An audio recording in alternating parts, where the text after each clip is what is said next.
Welcome back to Hard Truths with Hardy, where you get the real facts, not that sugar-coated stuff. You know I'm not all about that. Today we're going to talk about new construction, and if you think building a home is smooth and easy... You have to start over. Why? What did I do wrong? You'll see later. What did I do? Okay, I'm done playing. Keep going. Okay. All right. Welcome back to Hard Truths with Hardy, where you get the real facts and not that sugar-coated stuff, because you know I'm not all about that. Today we're going to talk about new construction and building a home. If you think that's smooth and easy, you may get a little stressed out about today's episode. Today we've got Nate the Builder, as we like to call him. Nate is the owner and builder behind SniderBuilt Homes. I met Nate when I started out in real estate in 2018. We'll tell you a little bit about that in just a minute, but welcome, Nate. Thank you. You want to tell everybody a little bit about yourself? I started out in Las Vegas, Nevada. We were building homes out there. We were flipping, doing everything, building, flipping, selling.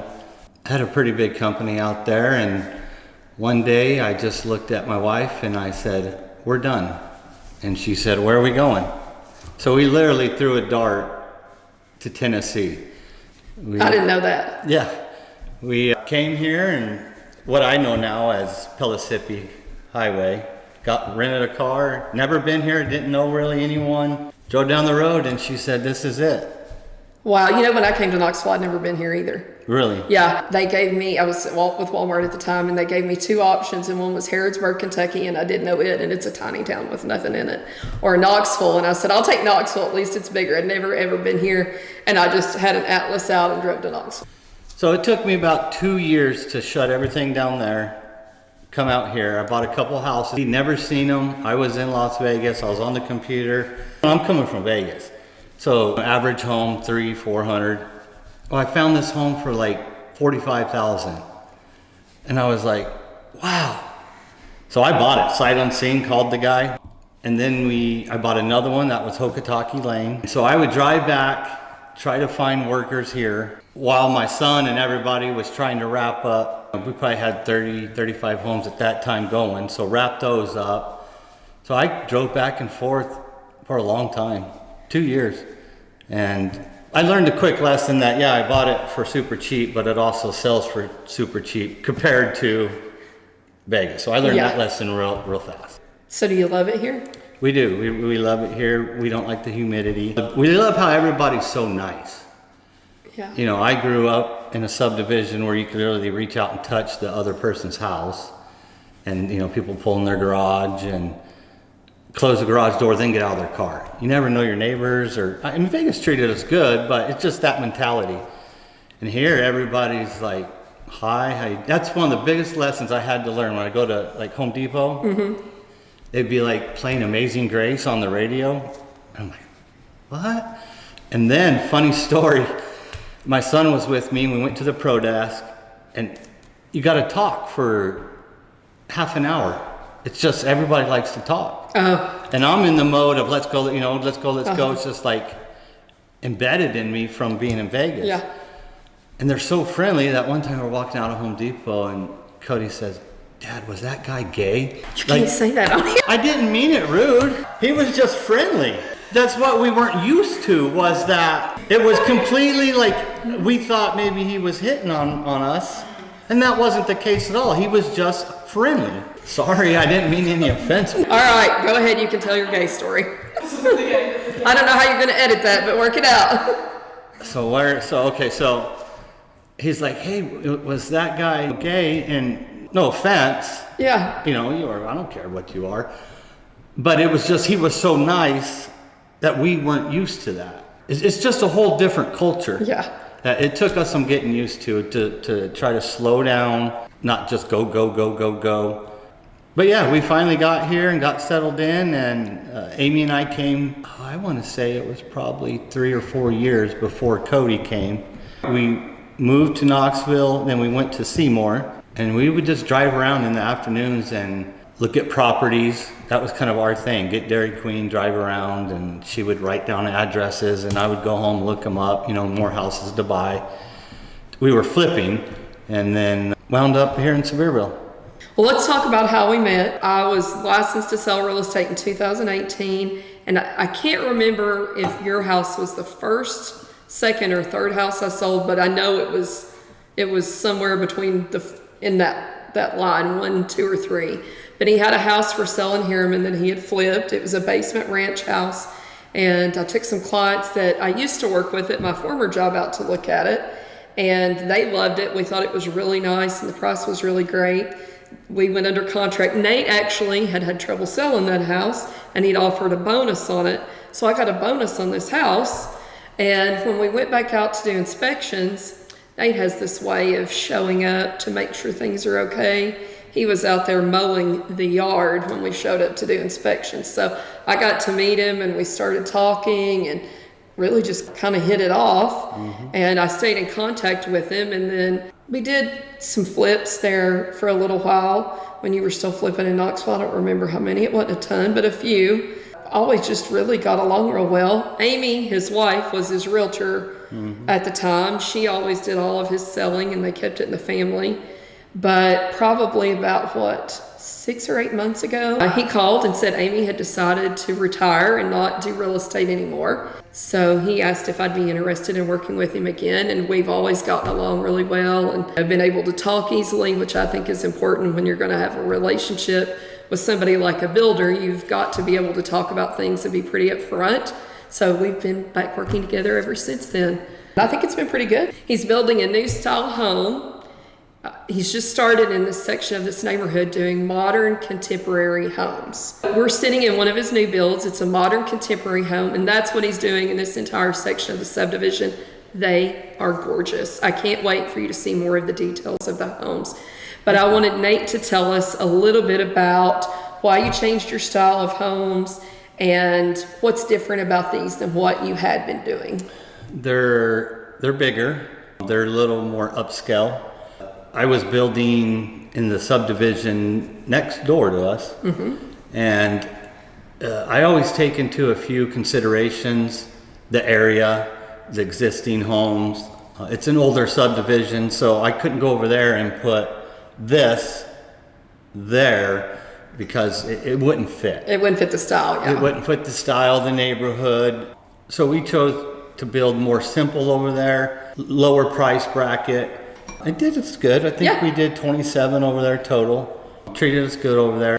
I actually had this whole subdivision under a verbal contract before I had that over there. And 4 investors came in and they got it under a hard written contract. So I lost it.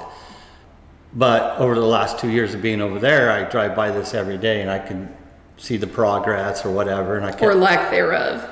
I said, if you guys need to sell some lots, let me know. We were running out of stuff to do next door.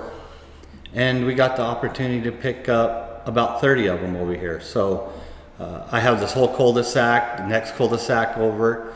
It's one reason we went like this. It's a new subdivision, brand new. They're all brand new homes. We're trying to get a little more upscale. These have garages for the most part. Some of them don't. But they're still in a very reasonable price point. Yes. High 3s, 4s. I think it's a good price point. They're all at least 3 bedrooms, 2 baths, and you're getting a nice home. I don't know any builders right now that are giving you a refrigerator or a pot filler above the stove or quartz countertops. In this price range, you're mostly seeing like tier 1 granite, no fridge, carpet in the bedrooms. You've definitely got a little higher end product for the price, in my opinion. I walk a lot of homes. I look at a lot of homes. Not that I'm judging homes. It's just one of my hobbies. Weekends I'll go tour open houses, see what other people are doing, get ideas or not ideas of what not to do or to do. You know, it's just the more you see what your competition is, the better you can be at the competition. And I think that's normal. All builders are checking out other builders. You know, I came from Walmart where our founder always said, steal shamelessly other people's ideas. And what he meant was you can learn from what other people are doing. And I think that's very true. Very true. So what's the difference between Vegas buyers and Sevierville, Tennessee buyers? Vegas buyers probably are more picky. It sounds like I'm dogging on Vegas, but I'm not. I've been in Vegas my entire life. It's been really good there.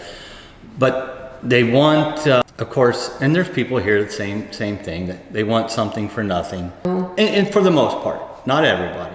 But I don't know if snooty is the right word. They're just more confined to their own little life. Everybody's so busy, More fast-paced. More fast-paced. In the South, people slow down and they like to talk and be friendly, yeah. Yes, so that's probably been my biggest hurdle, is slowing down. Yeah. Just take a minute, let the person talk. Meanwhile, my brain's just going way over here, but I'm getting better at it. So, yeah, I mean, you have good and bad at both places.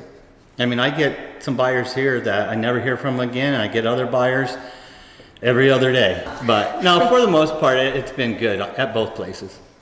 How do you feel about home inspections? I'm opening up a hornet's nest.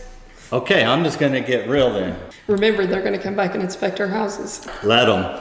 Now, this isn't for all home inspections, home inspectors. There are a few out there that I've met that are good. There's a lot of them out there that are not good. Yeah.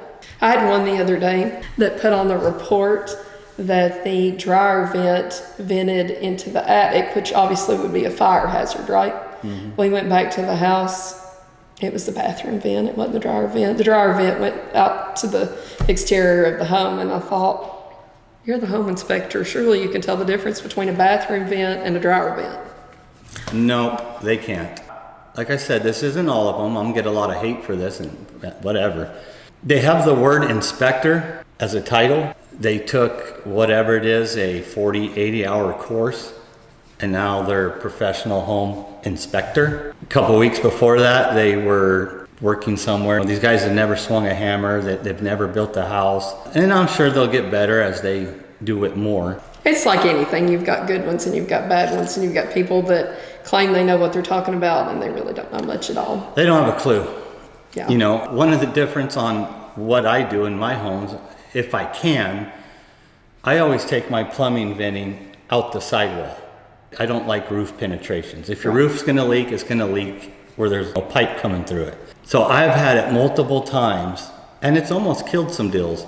Plumbing vented wrong, or no plumbing vent, because they're just looking at the roof. The thing that cracks me up is they actually leave a card on the counter when they leave, like I'm not gonna call them. And so I gotta get out the code book and read it sentence by sentence to them. And, I didn't know that. Okay, well, take it off the report, because whoever's buying the house, they don't know. They make it sound like the house is gonna fall tomorrow. I had one, you remember Suzu Lane? Oh yeah, yes, I remember it well. So I did a flip in Knoxville, Suzu Lane. It was a PUD.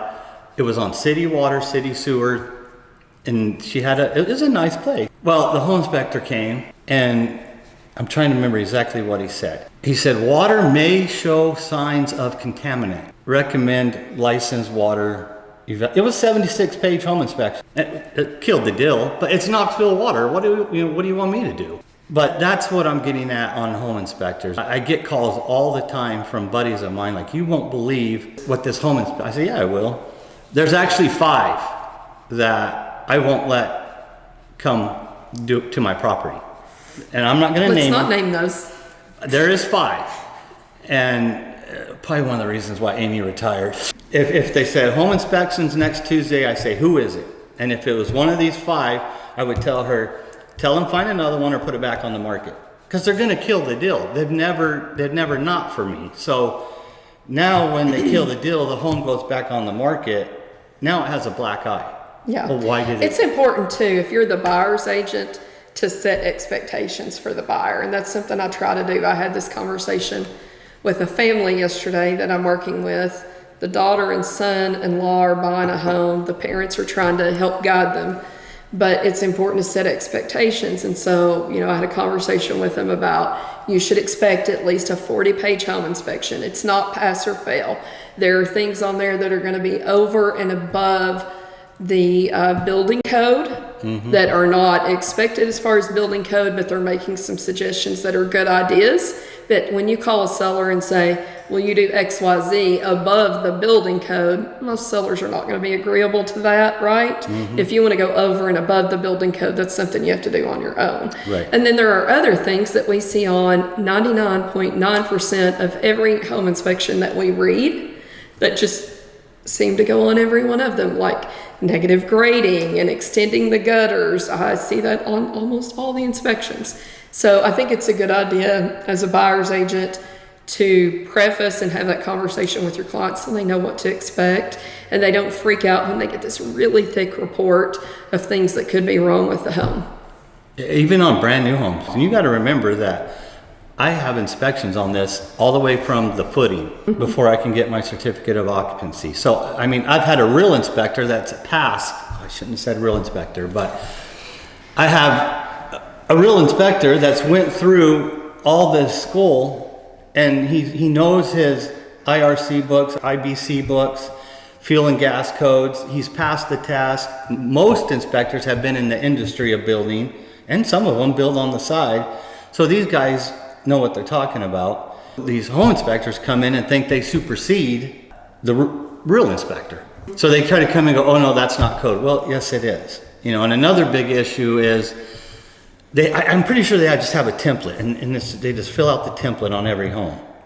The codes in 1980, 90 were completely different than they are now. So now you got to have arc fault, tamper resistant outlets.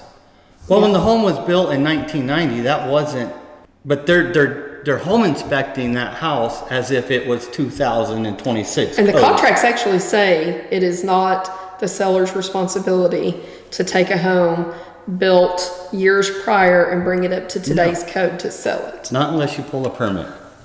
Well, so and somebody's paying for that. It's not the expectation when you sell that you bring everything up to today's code. If you pull a permit, now, you know, let's say smoke detectors is a big one. You buy an old home and they're kind of getting you on the permitting side saying, you know, if power's been off of a house for a year, then you have to have a safety inspection. Well, that's a permit.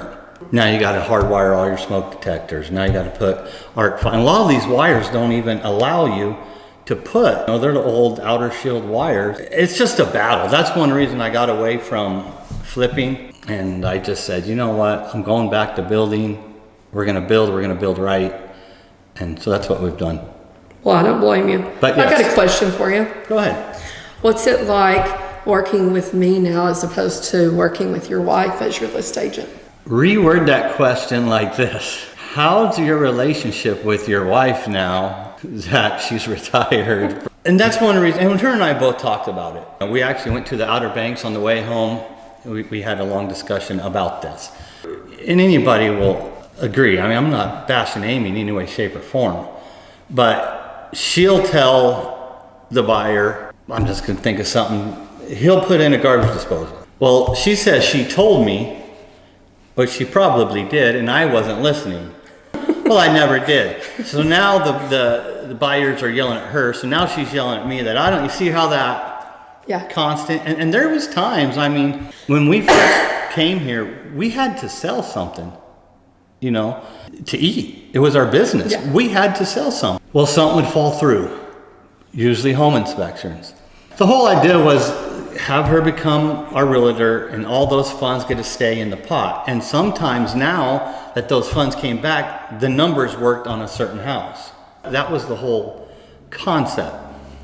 And we did it for a long time. I think she was 6, 7 years, maybe 5 years. But we had a long talk to say, hey, you know, step away. We got grandkids now and be grandma. And so we were actually driving, and I said, well, you know, who are you thinking? And she says, I don't know. And I mentioned you, right? I said, well, what do you think about Gail? And she says, yeah, call her. And I actually called you when we were on the road. Okay. And said, hey, what do you think about this? And so I think that, to answer your question, all that rambling, I think that we can be more blunt with each other. Yeah. Like, I can talk to you like I couldn't talk to my wife. Yeah, it's say, different. Hey, Gail, this or this or this. Or because I do work for you, whereas you go home with your wife. I will say it's kind of funny because I've done a lot of new construction stuff since I started my career. I had the opportunity to work at a company that mostly was new construction, and I ran the company for a short while, and I was the person that kind of oversaw all the builders that we worked with. So I had a relationship with them, and it really taught me a lot about new construction. But typically as an agent with a builder, the builder's a lot more stringent. It says no to everything, and the agent's always trying to talk the builder into, well, the buyer the buyer wants you to do this one little thing, will you do it? And we have the opposite relationship.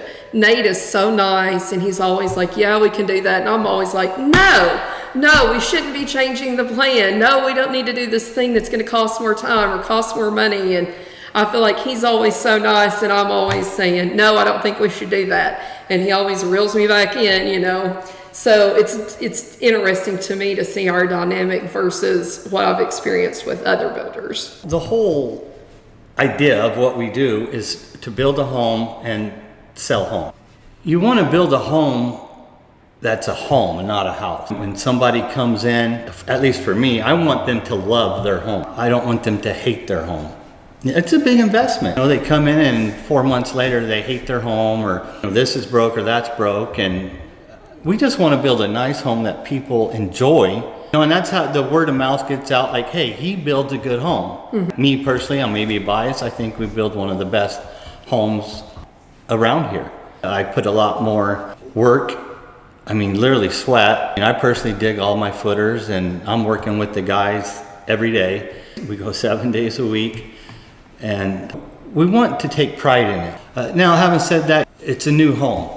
You get the wood from whoever you get it for, 84, First Source, anywhere you want. The wood's wet. So over the next year, this home is going to settle, and everybody freaks out. I don't mean like settle into the ground. Yeah. Everything's just kind of marrying each other. And so if you get a little hairline drywall crack, it doesn't mean your home's fallen. It just means it's normal. Settling. And these homes, believe it or not, they do in the summertime expand and wintertime contract with heat and cold. Right. So it's going to take a couple years to get all that. And we come back, I don't even know if I told you this yet. My plan is come back in 6 months and fix things for our warranty. Yeah. And then come back at the year's end and fix things. And now, having said that, if it's an emergency, obviously, if the house is flooding, which we've never had happen. No, never had happen, but it could happen, or a water heater goes out. Yeah. Of course, we're going to jump on it right away. It's a really fine line between going overboard and staying in your lane. I know a lot of people that build a home to what they like. I teach a class, usually once a year, and I say, just because you like lime green, don't paint your house lime green. And then the other spectrum is, I want the best. I want top tier everything. Well, remember, you got your subdivision, your area, your comps. People really tend to build homes how they would want the home to be, and not just a neutral, stay in your lane type home. That's a very hard lesson to learn. I've been guilty of it. Everybody I know has been guilty of it. I check myself constantly. Am I going too much? Am I not going enough? I've got one last question for you. Shoot. Tell the truth. Okay. What's it like to work with me? Am I a nightmare? No, not at all. You're not a nightmare. What I do like is, you were talking about it earlier, you're more, what's the word I'm looking for? Not strict, but like blunt. Yeah, I'm very much with everybody. You know where you stand with me, and I'm very straightforward. Right. As we know, it's the hard truth, so I don't sugarcoat a lot. But I'm not mean. No, she's not mean at all, at all. You're very blunt. You call me, we talk and we jibber jabber. You've been out here several times to look at the properties. It's nice that you ask my opinion. Because sometimes I'm looking at it from a different lens as a realtor than you're looking at it from a builder. Right. Sometimes you don't agree with my opinion. That's okay. It's always your call. I appreciate that you at least ask for my opinion, right? Yeah. She's easy to work with. She's got some attitude in her. That's nice. I do take that my responsibility is to look out for my client. I take that seriously. She does. Like you said, on the other end, I look at it a different lens. We've had some houses that's been extended,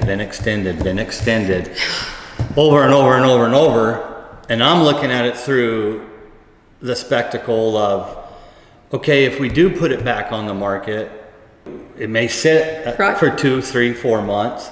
And then those buyers may be in the same position, so we've lost 6 months, versus do we hang on and extend again and extend again. Luckily, this one worked out. It did. It's been a pleasure. Thank you. I think so too. We always get along well. Yeah. If I don't know how to do something, or I'm like, why is this done this way? Or somebody will ask me, can you modify this in a home? And I'm like, well, I don't know. There's a lot of things I have learned, but I don't know everything about how to build a home. And you're always good to explain things, and I appreciate that. Okay. Thank you so much for joining us today. You're welcome. Thank you. And I'm hoping you can tell us a little bit. We'll do some short videos about the homes, about the quality that's so important to you. So we'll look out for those short videos. And of course, you can always check us out. New episodes load on Wednesdays. You can find us on Spotify or YouTube. And you can always link to us from your social media platforms. Thank you, and we'll see you next week. Thank you.